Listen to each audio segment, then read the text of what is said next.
Hi everyone, it's Niamh here and welcome to my art journaling channel. Today we're going to be doing some quirky magazine collage dolls, going all weird and wonderful. Using this use it up page in my journal, I'm just starting off making a quick and easy background. Using these nice thick chunky brushes, creating some stripes in my journal. Not really thinking about it apart from the fact that, oh, I've got some paint, oh, I've got a brush, let's fill up the background. I haven't really worried too much about the bottom. I'm going to fix it up now, but I knew I was going in and putting some sort of collage over this, so it wouldn't necessarily be wasted, so to speak. Once I've finished doing my background, I'll dry it out, and I'm going to do some stenciling in this. So I've got these little stripy stencils. I thought I'd go all bright, so I've got the yellow out here. I'm just going to go in and sort of stencil over the pink in the different areas that I've got the pink. So just doing a little bit of repetitive stenciling just to add some detail into the background. You can see it's weird and wonderful and wonky, but that's okay because, you know, that's what stenciling's all about. So again, going in from the other side using a contrasting colour, doing the reverse with some of the pink over the green. And again, I haven't got very much paint out, so I'm just using what I've got on my palette to finish off the background. So a really, really quick and easy way to finish off your page. Now I'm going in with the light pink colour and doing exactly the same. So just sort of doing the whole little strip.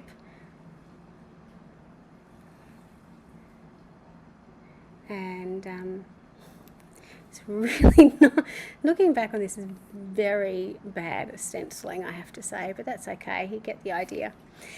Once I've got this quirky background happening, I'm just going to use up the rest of my paint on the background and then start with my collage elements.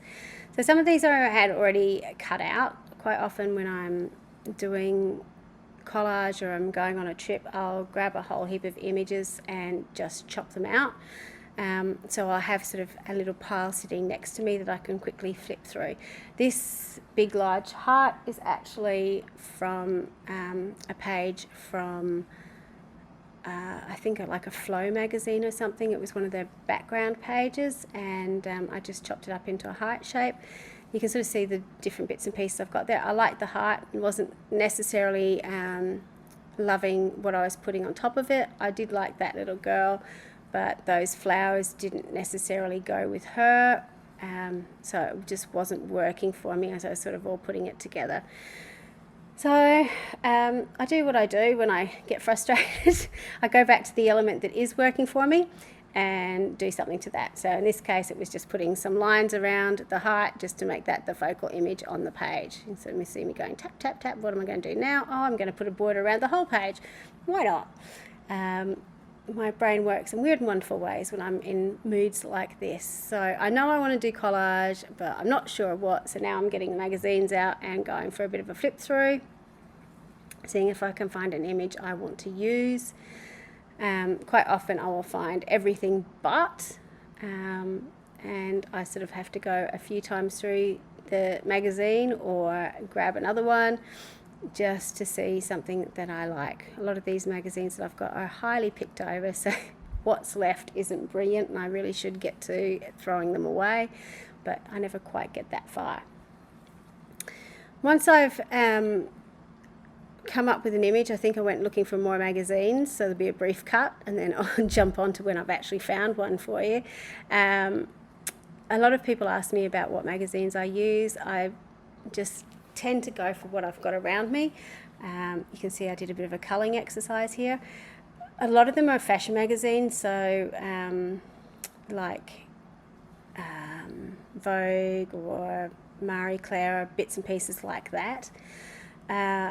We don't necessarily have a lot of choice of magazines where I live. and the fashion magazines tend to be quite expensive, so I do try and, you know, use them as much as possible. If you go flying regularly, airport magazines work really, really well. They've usually got lots and lots and lots of really good images, both travel, people, artifacts, food, that you can sort of use for multiple things, which are really, really handy. Magazines like Better Homes and Gardens, the Australian one, where it's got food, garden, architecture, people, craft things in it, tend to work really well too. So the other one, depending on what I'm doing, if I'm doing more mail art type stuff, if you can get your hands on old National Geographics, they are really good too. Sometimes if you're really nice to your newsagents, if you know them really well, they will sometimes put magazines aside for you. They don't tend to with the fashion magazines though, because they have to send them back to their publishers or have them destroyed in a special way and prove that they've had them destroyed. But, you know, if you are, there's no harm in asking, so you might be able to get your hands on something. So this is how I cull my magazine images, basically. I have a bit of an idea of what I'm doing, but I just sort of go a little bit mad, grab a few different things, and then cut them out. I quite like, for really fussy cutting, using my knife to cut stuff out, but if you're good with scissors, use those too. So you notice I made her a little bit freaky and I cut her eyes out. I've been very inspired recently by a Instagram artist. I'll try and remember the name. It was one I sort of came past, didn't add or didn't follow, and now I can't remember the handle. But they had all these magazine collages where they either put a slit in the eye or removed the eye and put flowers in them, and it was quirky and weird, but I actually quite liked how they turned out, so I wanted to do something similar myself. And it was fun to be able to play around with, I suppose, the expectations of what you were doing on the page. It kind of ends up looking a bit like they have got weird and wonderful eyelashes, so it doesn't look as freaky. Well, it does look freaky, but it's not quite as bad as you think it might be. The other thing I've used on this page is a quote from the magazine I came across, "Don't waste a day." I just thought it was a really good sentiment to have. I knew that the way I designed this page, that my lady was going to be floating in air unless I put her right down the bottom of the page, which I didn't particularly want to do, or I created the rest of her body again for her with some different material.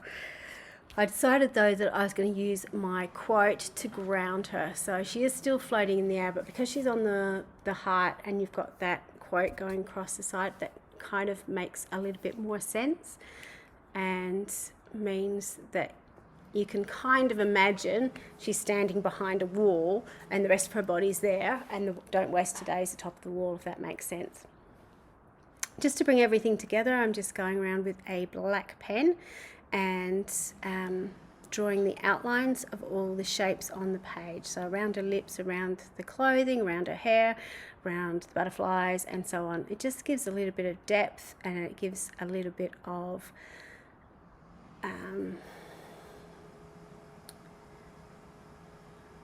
can't really describe what I'm talking about. Gives an edge to what I'm doing. That doesn't make sense, but I think you know what I mean. Hopefully you know what I mean. If anyone knows what I mean and knows the word that I'm looking for, please put it in the description box or in the comment box below.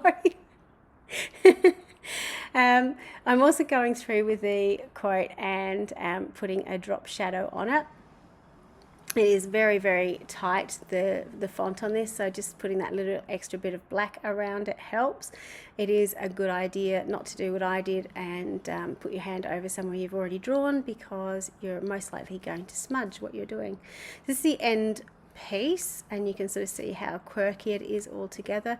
It was a really odd piece to do, but I enjoyed doing it. It's something a little bit different. It would make quite a cool card front, I reckon, or a scrapbook page. You could use your own pictures and add things to your own pictures and just be a little bit creative with it. So thank you so much for watching. Until next time, bye for now.